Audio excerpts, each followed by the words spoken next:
Hi everybody. We're still five. It's still five-ish. So we are live. We still live at five. I'm LuzCelenia. If you missed it, I just came off of Bible and Beyond Live with my church, the Faith Community. Hi, Swamp Boyd. How are you? And we were talking about sexual ethics. Hey, Tasha. And we talked about the community ethics that we learned growing up in and out of church, maybe in our family, our community of origin, and what our personal sexual ethics are now, what we have learned or unlearned on our own, and expansive sexual ethics. And what does it look like to embody sexual freedom as people of faith? And so if you know me for any amount of time, like it is healing for me to be able to participate in these conversations with my pastor and my executive pastor and other spiritual leaders at my church. It is a virtual church, so if you are looking for one, interested in one, and it's beautiful because you don't even have to be a member of the church to participate. And most of what they do is virtual, so they're not going to like try to tell you to leave your church or try to force you into ministry. They really, really work on embodying God's love and inviting you first to love yourself. And so it's been a beautiful experience, especially given everything that has happened at the beginning of the year that we won't go into. But it actually brings me into the conversation for today, because, healing is not pretty all the time. There are some hard parts, and a lot of healing can be, for a lot of us, really challenging who is in our life. And as we set boundaries and as we grow and develop, we can struggle with that, because it's like, well, what happens with, our friends and families, our lovers, or whatever? How does that work as we grow and we change? We start to realize that people can be very married to who you were and not necessarily open. Or I'll clarify this. You start to realize what people in your life are really there for you and along for the ride, and what people in your life are married to an old version of you that you are trying and working towards evolving from. And you start to question, like, why is that? Well, a lot of times, whether they say it or not, they benefit from you being that person. And now that you start to have boundaries, sexual, familial, friend, it's like, oh, wait, I don't like that. And I think a lot of people understand that to some level, which is one reason why people often struggle with getting on a healing journey. Because if I lose all these people, then I'm going to be alone. And we don't want to be lonely. We don't want to feel lonely. We don't want to be out there. We don't want to be separated from our communities of origin. That's hard. That hurts. We want our families and our friends to accept us and love us. But then you start to realize that maybe that's not really love. And so it puts you in a really a rock and a hard place. For some of us, including myself, maybe it's not that. Maybe it's feeling guilty and survivor's remorse and leaving them behind. And I've experienced that as well. What I want to share, what I want to say is, and that is real. I've had relationships, not necessarily everybody doesn't get cut off. Sometimes just the relationship just changes. It evolves, it morphs into something else. Maybe you're just not as close. But in some cases, it has meant completely cutting people off, or that the just relationship just ended. Because sometimes it's not that that explicit that we're just like, yeah, I'm just cutting. Like when I see people that say that and act like that, I've realized in myself that a lot of that is also a defense mechanism, that I'm just quick to cut everybody off. A lot of my relationships that have ended aren't necessarily because I took the sword to it. Things just change and we just stop talking, or, maybe I went to them and said, hey, I don't like this. This is a boundary for me. And they continue to cross that line, and you try to talk to them about it, and the conversation happens or it doesn't happen. And you realize, okay, either I can keep trying, because at some point you realize, am I trying to change them? Because that's not a boundary. A boundary isn't trying to change them. The boundary is in the agreement with yourself in how you will and won't show up when people are being who they are. They get to be who they are, but that doesn't mean that I have to remain connected to them. And if I decide to remain connected to them, then I need to make peace with the fact that that's who they are. But if it's harming me, and I love myself and I love them, because you get when I'm going, then I'm not going to stay in connection with them and continue to try to change them for my benefit. And so in those instances, it has meant that relationships have ended. I want to encourage you, though, that not that you won't have feelings of loneliness, not that you won't feel alone. And those, I think those are two different things, related, but similar, but not the same. As you grow and you really step into your authenticity and you learn to love yourself better, and really get on the path of being confident in who you are, because you love yourself enough to be confident in who you are, and then share yourself, as I talked about yesterday, then starting to share yourself in your truth and being authentic by sharing, because authenticity isn't fully authenticity if you aren't also sharing it with other people. You will undoubtedly grow in your community. You will be able to recognize real love when it's coming from new places. You will be able to recognize love when it's coming from people that maybe you've known for a long time, but you weren't close. And now in this new season of your life, you are able to forge even new relationships with those people. And I say that because that is what has happened to me. In a time where I had a lot of people in my life, but I felt more lonely then than I do now, even though the path to get here was adventurous, to say the least.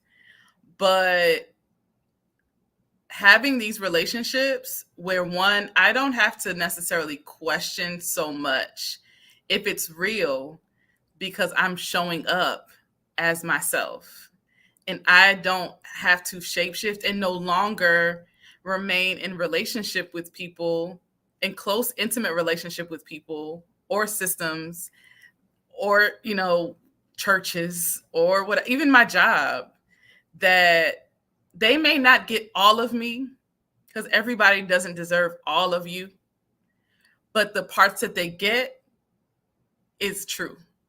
It's authentic. That I'm not showing up as cosplaying myself because I'm afraid that I won't be accepted. And ultimately realizing that fear of not being accepted really is rooted in not being able to accept myself.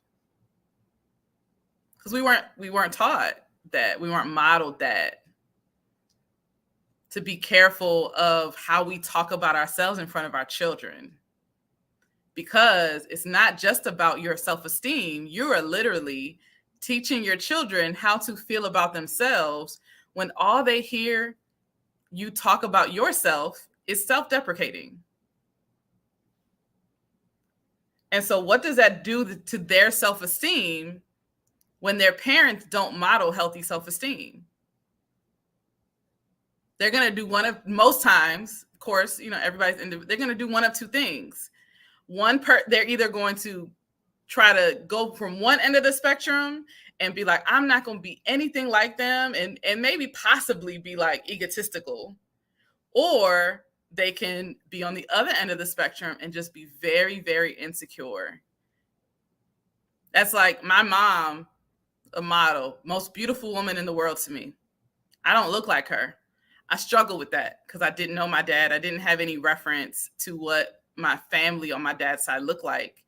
And my mom being the epitome of beauty, and me not seeing my beauty reflected in her was hard for me. And then she was also very small, like size 2. Like she was, typical model size. Now, I've struggled with my weight, but I never really had to. Because when I look back, I was on, like, if you know my sister Jasenia, she has the most beautiful shape, thin, cute, whatever, 140 pounds soaking wet.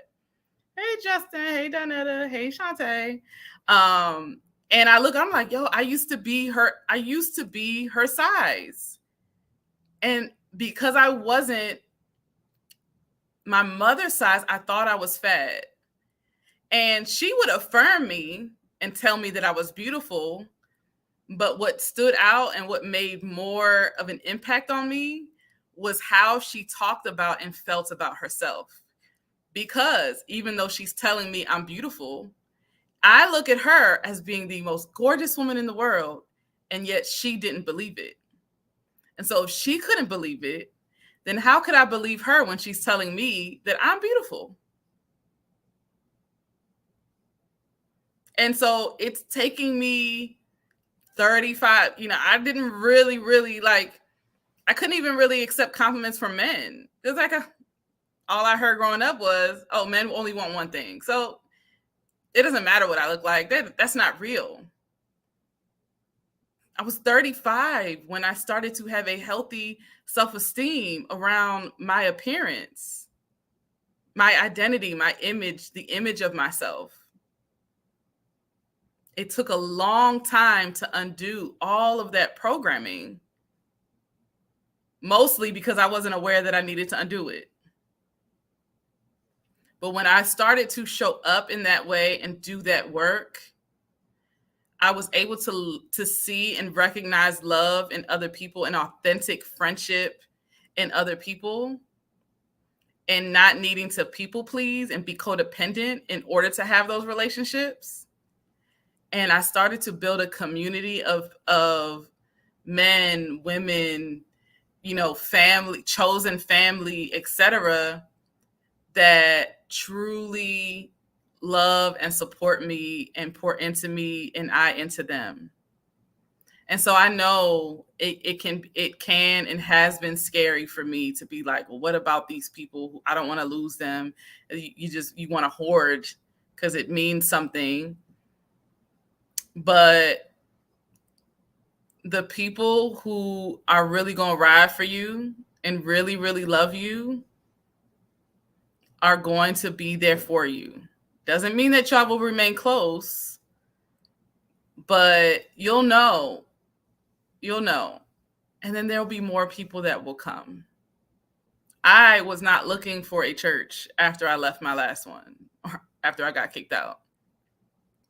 I wasn't looking for any of that. And I was like, oh, okay, yeah, that's fine. And surprise, seeing Christian on TikTok and was like, oh, he keeps talking about this church, and realizing they would have virtual services. And I just, it's 4:00 on a Saturday. I'm not doing nothing. Let me join Bible and Beyond. And next thing I know, clear as day, because I have a direct connection with God, and my divinity is intact, regardless of what anybody might think. I knew, I wasn't looking for y'all, but this is where I'm supposed to be. and they have welcomed me in a way that I have never been welcomed by a church. They have affirmed me, and it means so much to be appreciated and affirmed, knowing that I'm showing up as 100% me and not as church me. Before, I wouldn't even, church me back in the day was me showing up to church and just being quiet and speaking to about 5 or 6 people and then leaving. Cause yeah, that was it. Is either you get nothing, you get bare minimum, or you get all of me. And church, I never felt like church could handle all of me, or that they wanted all of me. And so they got bare minimum. And I don't have to do that anymore. And if it was like that, I have evolved to the place it's like, oh, this place isn't for me. And so take account of the places and people that you are constantly diminishing yourself for, whether they ask you or not, because I think that's a personal responsibility that we have, that the boundary starts with us. So if we're constantly making that choice, then we need to make another choice, because that you are dishonoring yourself and disrespecting yourself every time you do it. And the more you disrespect and dishonor yourself, the more possibility you have to allowing disrespect from others, because it becomes way too familiar. So I promised that I would answer questions. If you are here and you have a question for me, by all means, put it in the chat and I will ask it. I did receive a couple questions, so I will do 2 today, and I'll save 2 for tomorrow. I will be on time, live at 5, I promise. And so the first question I received was, what is something that you wish you'd figured out sooner? I don't really deal with regret most often, but I'll answer the question. If there was one thing that I wish I would have figured out sooner, I would say that I didn't need to be ashamed of myself or my experiences, of my body, because so much of what I have struggled with, so much of my trauma and pain and trials, tribulations, goes back to feeling shame around who I am. And so it's been necessary to do the work that I have been talking about in order to unlearn that shame around who I am, what I look like, how I present, etc. And the second one, who are some of your heroes? I had to think about this because I have never really been a person like, I look up to people, but I've never really been someone who like idolized people. I would say, if I was to consider anybody a hero, I remember reading about Asada Shakur and Angela Davis in high school.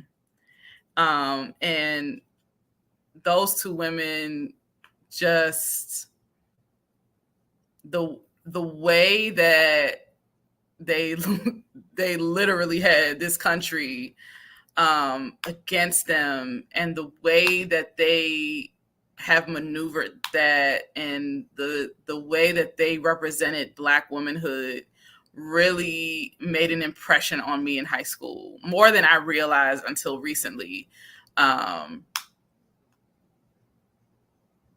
And so I would say that those two women I would consider heroes. But more than anything, I would say my grandmother, LuzCelenia.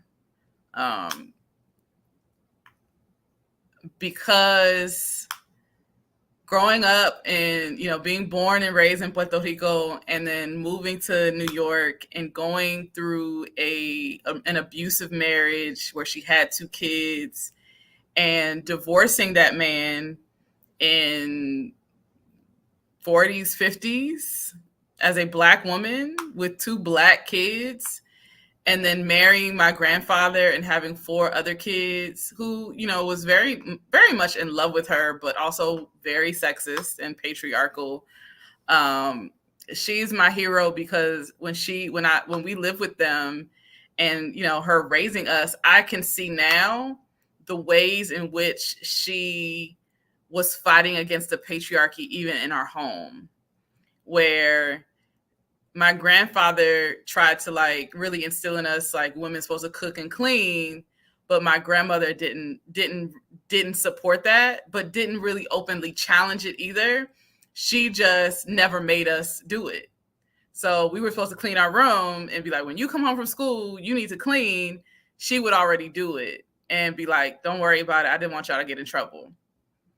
Where I love to cook now and would try, because I was always trying to be the good child. I would try to be in the kitchen. My grandmother would be like, no, get out, go. And learning about her childhood, she was one of the youngest, I think the youngest daughter who was made responsible. And she's never said it, but context clues, I think it was colorism in their family, that even though she was the baby, and normally it's the oldest that becomes responsible, because she was dark skinned, she was made to cook and clean after the family, and she didn't want us to have that experience. But then she also taught me through modeling and through trusting myself, trusting my intuition, trusting my clairvoyant gifts. Again, language that she wouldn't have used, but I know now when she was having dreams and psychic dreams and premonitions, that she would tell us things and be like, oh, grandma, you don't know what you're talking about. She's like, okay. And when we would come back and be like, oh, wow, grandma, you were right.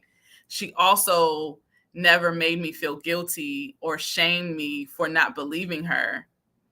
But a couple times of that, I realized, oh, grandma don't just say stuff to say stuff. She's all, when she does tell us these things, she's doing it from a knowing inside of her. And so when my gifts started to be unlocked and really be made known to me, I was able to access that education from a woman who, wasn't college educated. Yeah, she was first lady, but, she didn't preach in the church. And, she really was a woman that supported my grandfather in everything that he did. And so to be a womanist in that way, whether she would have called it that or not, she would absolutely be my number one hero. And so that is how I will end today. As of course, we've been counting down to Dear Mama, Healing the Mother Wound, Saturday, May 27th. You can buy your ticket at LuzCelenia.com/Dear Mama. Tomorrow is the last day of the 14 days of live at 5. So if you can come on at 5 and ask me your questions or DM me, comment on the post, whatever, however you decide. I'll be answering any questions that you may have. And we're going to close out with just talking about what is Dear Mama, what is the Healing Circle going to be about, what's the framework, how am I going to help y'all heal from your mother wounds? Yeah, so stay tuned till tomorrow, live at 5. I love you all. And of course, even though it's been rainy in Baltimore, be as radiant as the sun. Bye-bye.